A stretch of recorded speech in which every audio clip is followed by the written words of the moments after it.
left in the second quarter, but they're up 17-7. So we will keep you posted on what happens in that game. Speaking of John McMullen, the number one Eagles beat reporter in the city, is going to join us now from the stadium, joining us here on the JAKIB postgame show. Johnny Mac, I do not know quite how to analyze that game. You tell me, John, what jumps out at you? What's the first thing that comes to mind when I ask you about that football game? Well, I'm not going to panic. It's a very close game. Obviously, credit to Washington for coming back. But, you lose Jalen Hurts 6 minutes into the game. You're playing your backup quarterback. They were able to play differently. They could load the box against Saquon Barkley, kind of stuff him in the second half for the most part. You had the very, very, very uncharacteristic drop from Devontae Smith, which basically would have sealed the game. You had the drop on the wheel route from Saquon Barkley. I just talked to him about that. A lot of uncharacteristic stuff, but also some sloppy play. I mean, some significantly sloppy play. You look at that winning touchdown. If C.J. Gardner's in that game, who knows what happens? But he got himself thrown out with 2 unsportsmanlike conduct penalties all over the place. Couple 12 men on the field, too many men in the huddle penalties, broken coverage. That's one thing that's amazed me with the Eagles defense this year. We never talk about broken coverages. Well, here they are.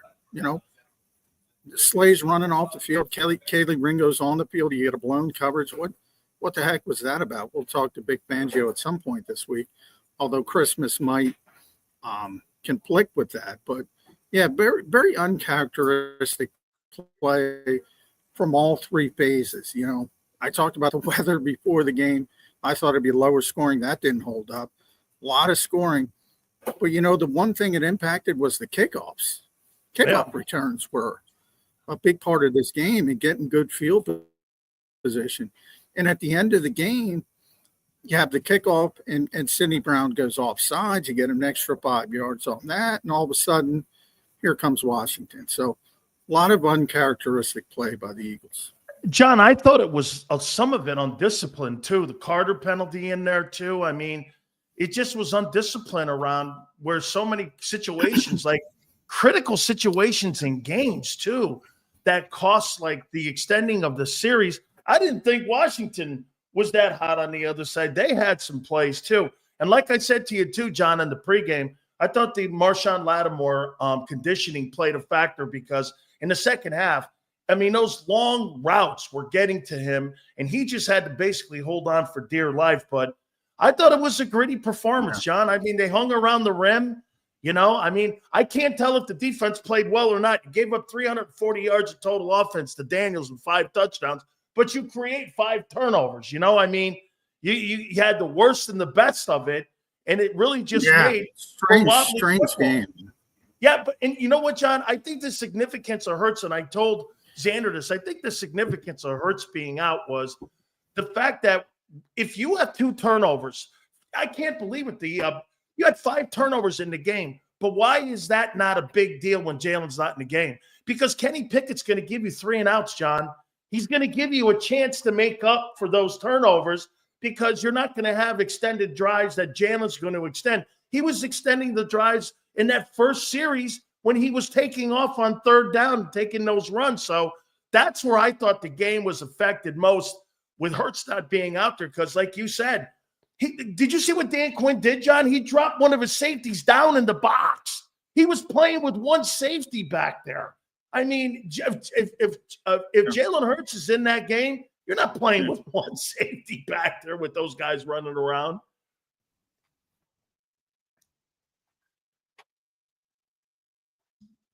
We lose Johnny Mac. No question about it. I mean, it completely changes. So when the standpoint of Jalen Hurts and the people that say, all right, maybe it doesn't impact the Eagles offense. Well, you saw the impact he had on the Eagles offense. I mean, this looked like it was going to be a laugher early.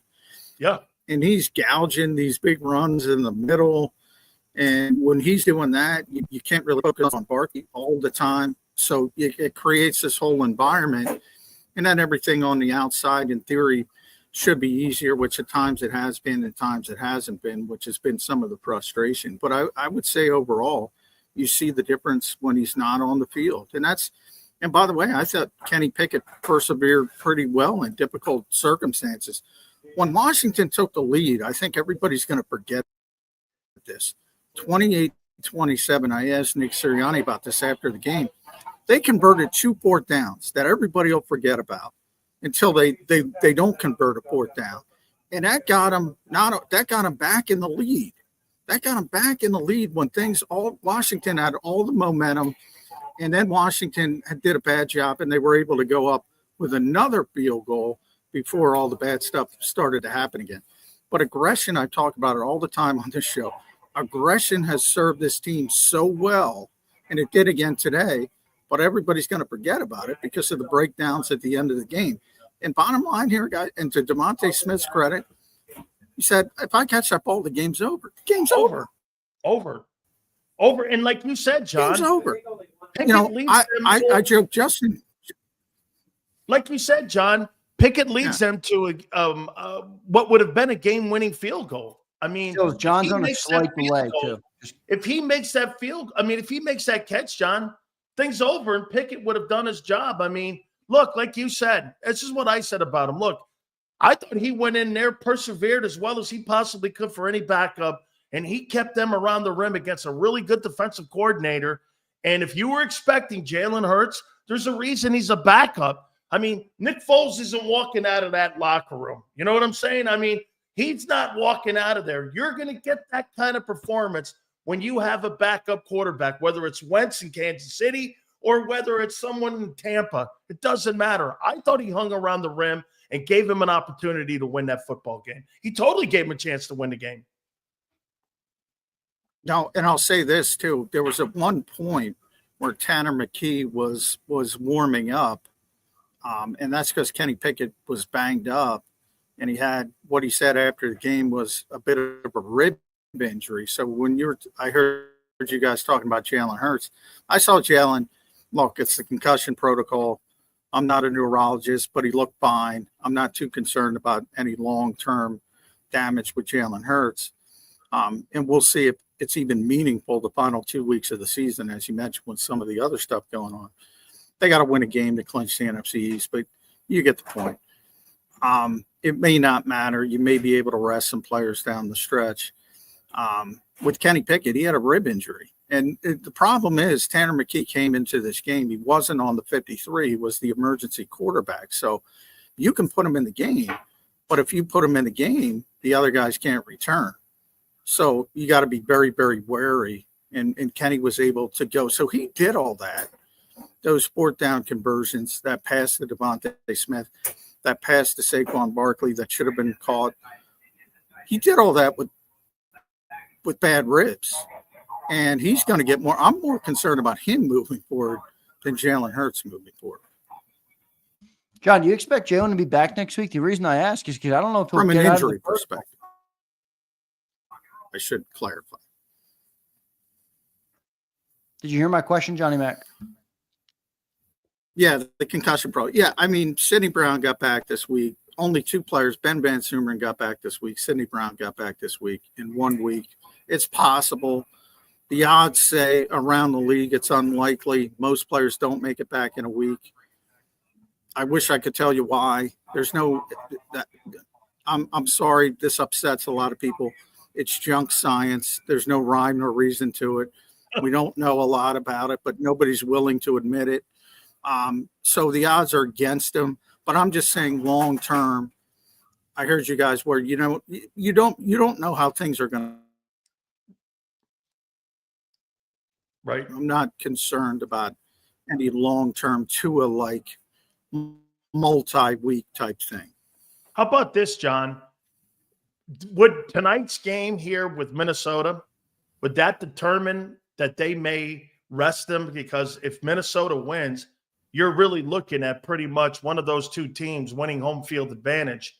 Now that this was the significance of this is that you're not staying pace with Minnesota and Detroit. Now you're a game behind both. You're really 2 games behind in a way because of the fact that you got both those football teams here. Now that you've dropped this game, do you look at that as now something that the Eagles would say this?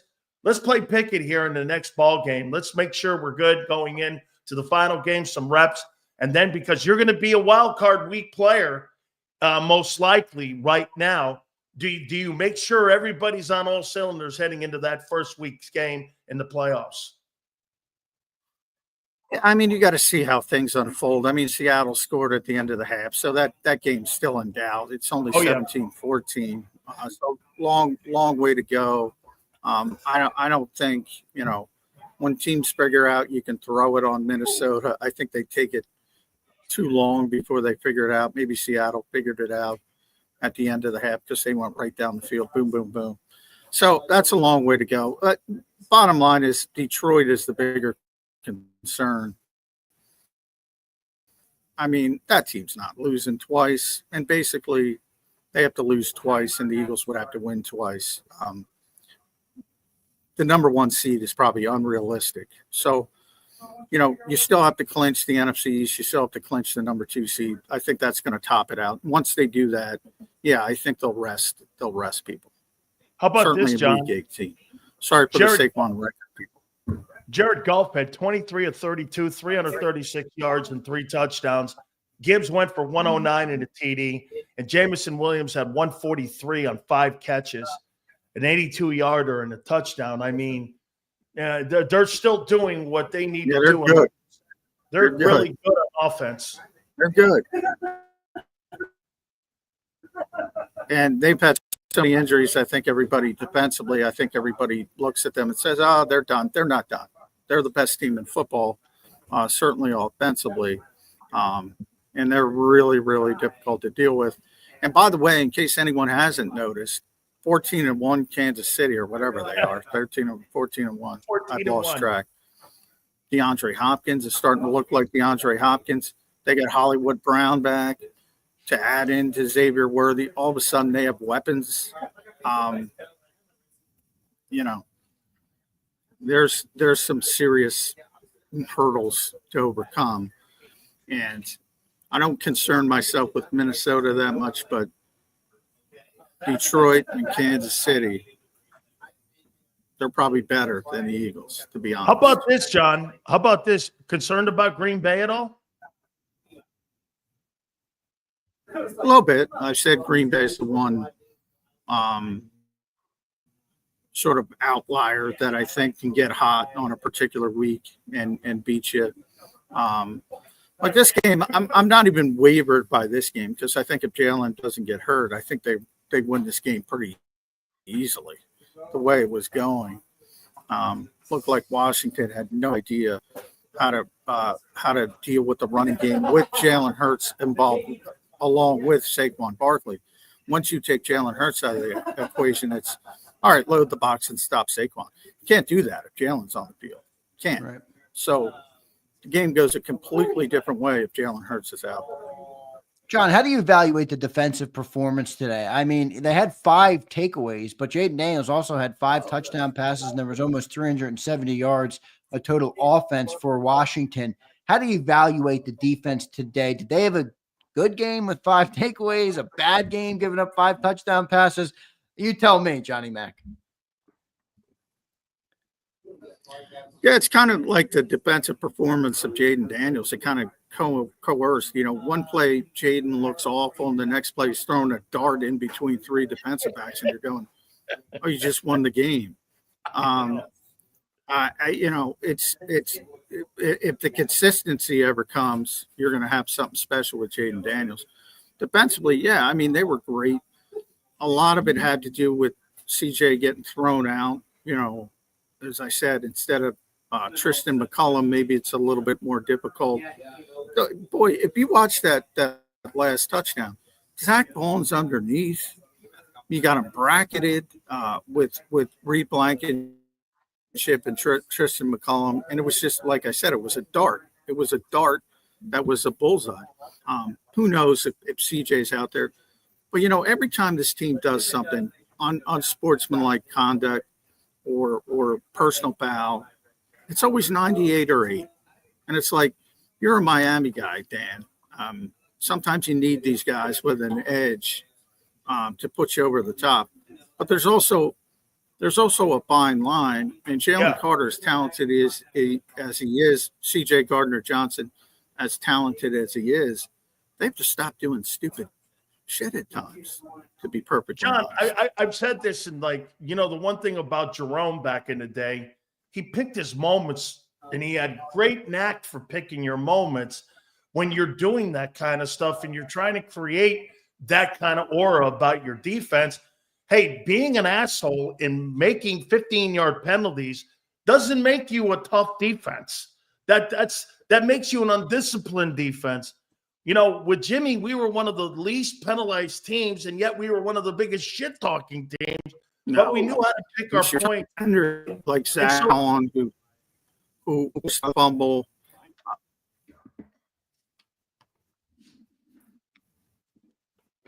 We lose you, Johnny Mac. We got you. Yeah, you got me. A little bit of delay, so I apologize. Yeah, well, just one more question left. I have no control over that. Yeah, just one more question for you, Johnny Mac, from me, and then if Sills has another, he can close it out. But John, any concern on the discipline? You just talked about it with those two players, but to me, that's a reflection of the head coach. And maybe I'm wrong to do this, but I think about last week when I watched Clint Hurt not let the head coach discipline the player that you talked about. I don't think that that's the right way to go about it. I didn't at the time. I still don't. Is the discipline something to be concerned about of this team moving forward?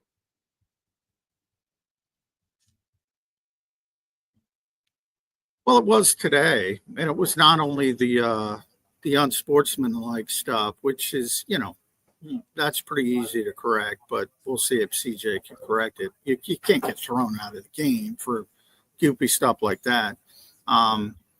The substitution things, they got caught with 12 men in the huddle twice. I don't recall that happening.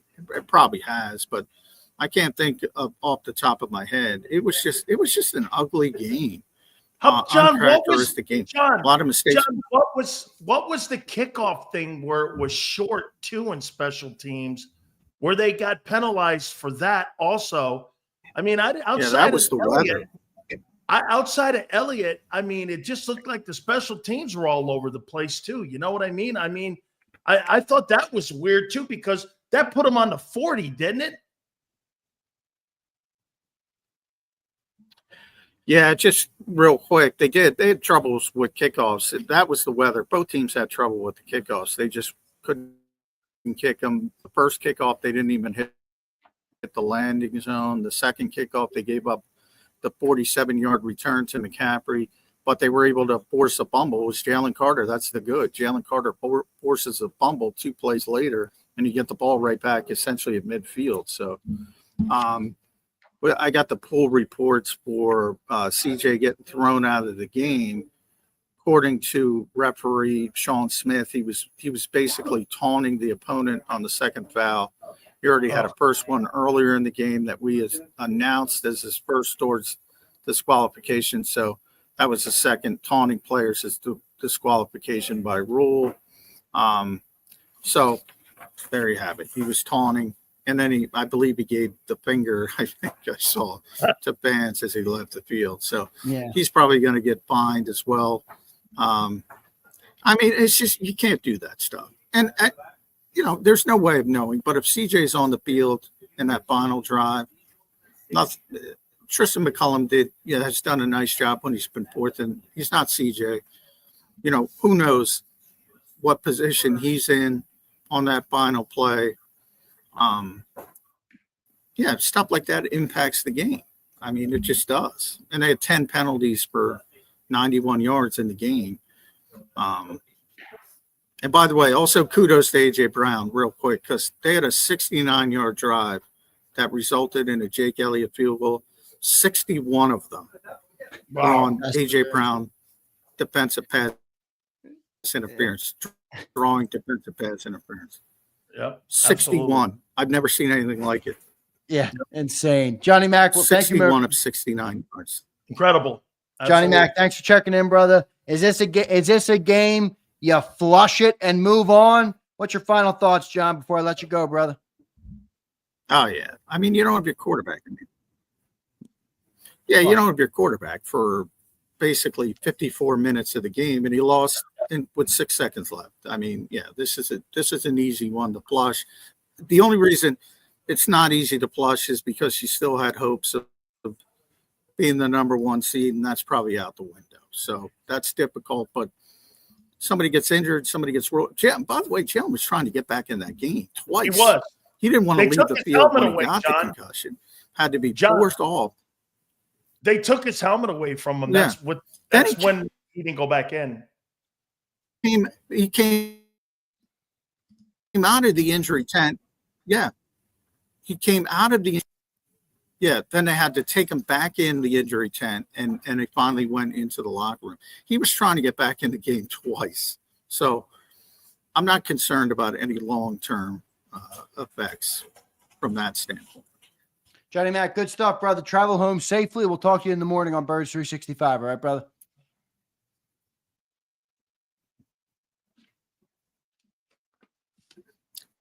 All right. Thanks, guys. Thanks, Johnny Mac. Thank you, John. From Johnny Mac. We had a little bit of a delay on Johnny Mac, so he's like, well, it's the Daniel Snyder curse. Yeah, he's 3 or 4 seconds behind. That's why I said when you're cutting him off, he doesn't hear that till 4 seconds later. So you might as well just let him yap. But good stuff there. I thought John had some pretty good takeaways on the game. Sills, I feel nothing. I feel nothing. Here's my favorite line of the day. What between M. Reyes and Zander Krause, a quality loss. That is going to be the theme. That was it. My open. You want to know what a shitty open is? I'm going to show you one on Monday. Are you still mad at me chirping your open? Quality loss starts on Monday, 2-6 national. Holy shit. I've heard it all from you now. A quality loss. Hey, Sills, that was if you're going to lose a game, you're going to lose. No, I don't want to lose anything. I want everything. I didn't say that. That was the great M. Reyes. Quality loss. And number 2, you didn't have Jalen Hurts. If anything, it shut your ass up. And he is the most important player on the Philadelphia Eagles. Hey, wait. Welcome to the NFL. Your quarterback got knocked out of the game. Welcome to the NFL. How you doing? You got to be prepared for that. Okay, and they were. If Tom Brady got hurt on his Super Bowl teams, you want to change the expectations? All kidding aside, they were prepared for that. They just, hey, like you said, watch this. Dude, at the end of the day, do I look at this game and go like this? Hey, dude, whatever. It's like box of rocks, this game. They were prepared were they not better prepared than what San Francisco was prepared in that NFC title game? Dude, at least they gave them a chance to win it. Dude, Pickett gave them a shot. At least, I mean, when you put Minshew in 22, it was a train wreck. It was a train wreck. Is he Jalen? No. And I love it when every Eagle